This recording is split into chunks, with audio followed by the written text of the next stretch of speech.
Ron Paul Institute for Peace and Prosperity welcomes you to 5 Minutes, 5 Issues. Starting in 5, 4, 3, 2, 1. Hello, I am Adam Dick, a Ron Paul Institute Senior Fellow. Let's start. Issue 1.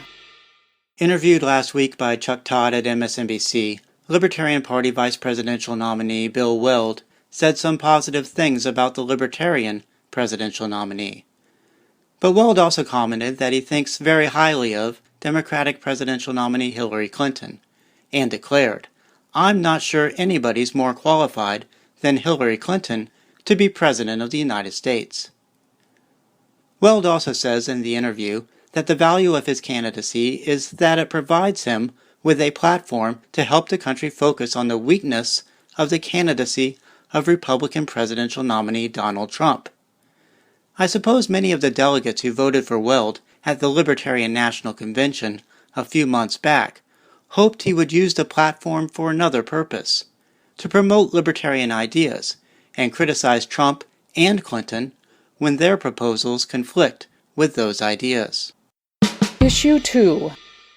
What do our doctors think of the risks of marijuana consumption?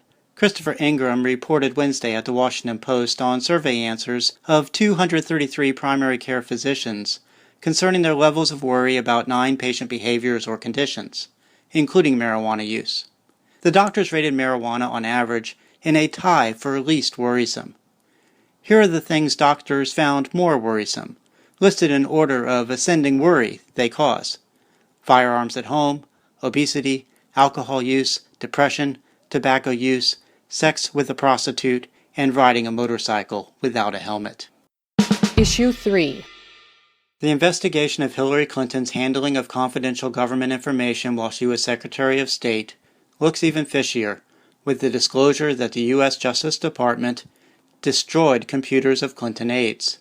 This week on Fox News, Judge Andrew Napolitano, who is a Ron Paul Institute Advisory Board member, put this action in perspective. Napolitano said that destroying such evidence, knowing that another entity, the House of Representatives, has subpoenaed it, and also a federal judge had ordered it produced in the Freedom of Information Act cases, is an example of a government breaking its own laws. Issue 4. By filming cops, you can prevent abusive actions and provide evidence of what happened. You can also put yourself in danger. Arkansas State Representative John Walker has co-sponsored legislation to provide legal protection for people who film the police. Last week, Walker provided an example of the danger people filming police can encounter. He was arrested while filming Little Rock Police Department cops, arresting a driver and passenger at a traffic stop.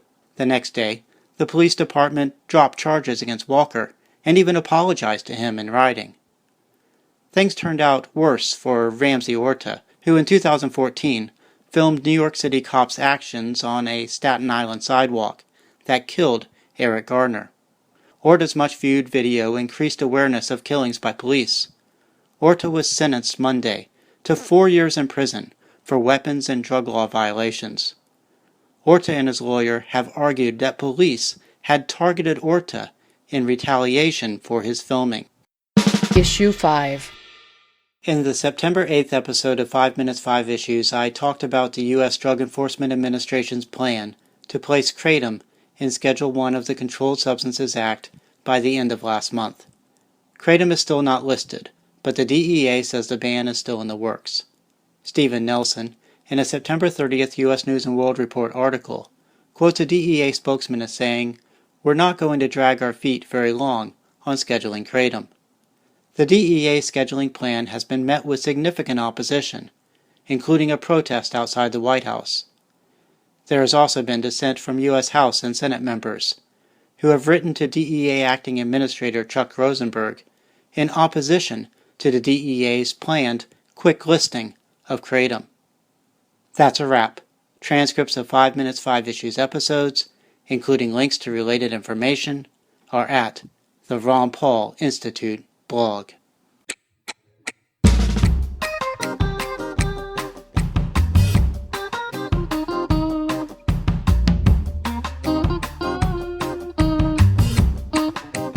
5, 4, 3, 2, 1.